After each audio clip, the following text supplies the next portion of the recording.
ಸರ್ಜಾಪುರ ಭೂಸ್ವಾಧೀನವನ್ನ ವಿರೋಧಿಸಿ ಪ್ರತಿಭಟನೆಯನ್ನ ನಡೆಸಲಾಗ್ತಾ ಇದೆ.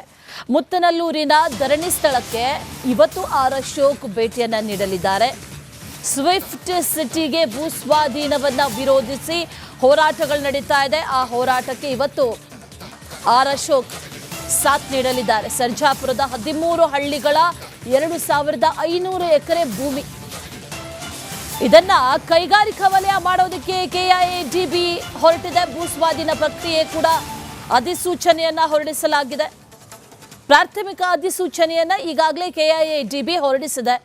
ಅಲ್ಲಿ 330ಕ್ಕೂ ಹೆಚ್ಚು ದಿನಗಳಿಂದ ಈ ಹೋರಾಟ ಪ್ರತಿಭಟನೆಗಳು ಎಲ್ಲವೂ ಕೂಡ ನಡೀತಾ ಇದೆ.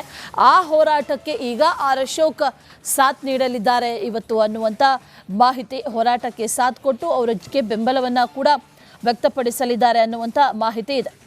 ಸಾಕಷ್ಟು ಹೋರಾಟಗಳು ನಡೀತಾ ಇದೆ. ಕಳೆದ 330 ದಿನಗಳಿಂದಲೂ ಕೂಡ ಹೋರಾಟಗಳನ್ನು ಮಾಡಿಕೊಂಡೇ ಬಂದಿದ್ದಾರೆ. ಆದರೆ ಈಗಾಗಲೇ ಅಧಿಸೂಚನೆಯನ್ನು ಕೂಡ ಹೊರಡಿಸಲಾಗಿರೋದ್ರಿಂದ ಇವತ್ತು ಈ ಧರಣಿ ಸ್ಥಳಕ್ಕೆ ಆರ್ ಅಶೋಕ್ ಭೇಟಿಯನ್ನು ನೀಡಲಿದ್ದಾರೆ. ಭೇಟಿ ನೀಡಿ ಅಲ್ಲಿ ಧರಣಿ ನಿರತರ ಜೊತೆಯಲ್ಲಿ ಮಾತುಕತೆ ಚರ್ಚೆಯನ್ನು ಕೂಡ ನಡೆಸಲಿದ್ದಾರೆ.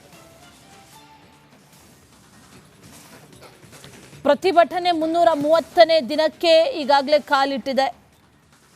330 ದಿನಗಳಿಂದಲೂ ಕೂಡ ಪ್ರತಿಭಟನೆಯನ್ನು ನಡೆಸ್ತಾ ಇದ್ದಾರೆ. ಈಗ ವಿಪಕ್ಷ ನಾಯಕ ಆರ್ ಅಶೋಕ್ ಭೇಟಿಯನ್ನು ನೀಡ್ತಾರೆ.